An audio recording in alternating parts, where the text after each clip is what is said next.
Hey everyone, Chef here. Welcome back to the Legacy of Arathor Transmog guide. We are finally getting another chapter of the campaign, and this time we are heading to Arathor Islands to help Fairy and Lothar deal with some unrest in the zone.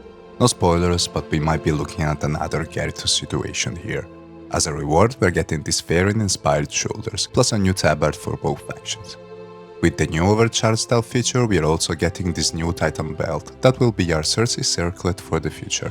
One of my favorite additions that I've personally loved as a lore geek is Lorewalking. By visiting Lorewalking Tw, you can start a collection of quests that follow three storylines: Xal'atath, the Ethereals, and Arthas. By finishing each storyline, you'll earn a cool toy, and by completing the quest in each chapter, you can receive mogs that were previously available through salvage crates and the BfA pre-patch event. That includes class-specific set pieces and weapons, and a back piece for all classes.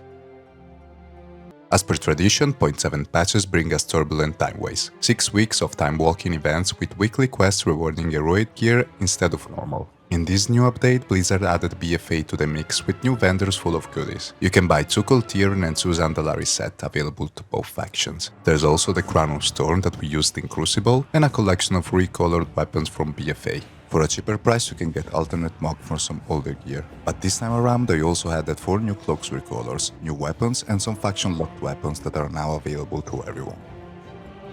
We are finally in week 4 of Dastardly Duo. This event carries over into the new patch, and this week you can finally unlock all the rewards. You can find the scenario stand outside Dornogold, Stormwind, and Orgrimmar. Wodin sells 6 shoulder pieces with the various Undermine color scheme for just 500 resonance crystals each, along with a staff. Just remember to grab all the quests, queue in, kill everything, and collect veteran gear with mogs from all dungeons. Greedy Emissary is returning the week of July 1st, bringing new recolors of the anniversary set. Alongside it comes a new buff, Collector's Bounty, which increased drop rates and legacy content, perfect for us collectors. This is the ideal time for a buff like this, since everyone usually dives into old raids at the end of a patch. Overall, I'm pretty happy with how things are going in the game. There's more to do mid-season than we ever had before. Nothing groundbreaking, but hey, at least I'm not just staring at the LFGQ as a DPS for hours. Let's just not mention that cursed T-word. The amount of Warbound quality of life feature for a Haltaodic like me has been amazing. I finally collected all the raid mogs for my Druid, and along the way I decided to start completing some of my old sets.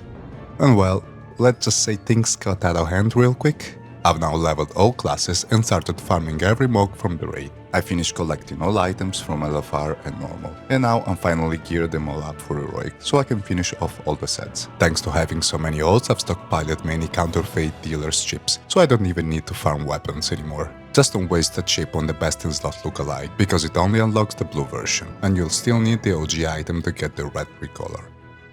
Right now it's kinda wild how fast you can gear up ults. On some characters I went from 640 to almost 660 in just a day without even touching Mythic Plus. Just one tip here, hold off on crafting and using tokens like Dinars or the Nightfall Scenario one until you've finished all the activities that give random rewards like Time Walking, Delves, and Horrific Visions.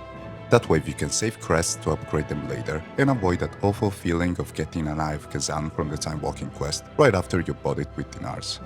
And that wraps up our 11.1.7 Transmog guide. As always, if you want to support me, drop a like, leave a comment or subscribe. And I'll catch you in the next Mog video. See ya!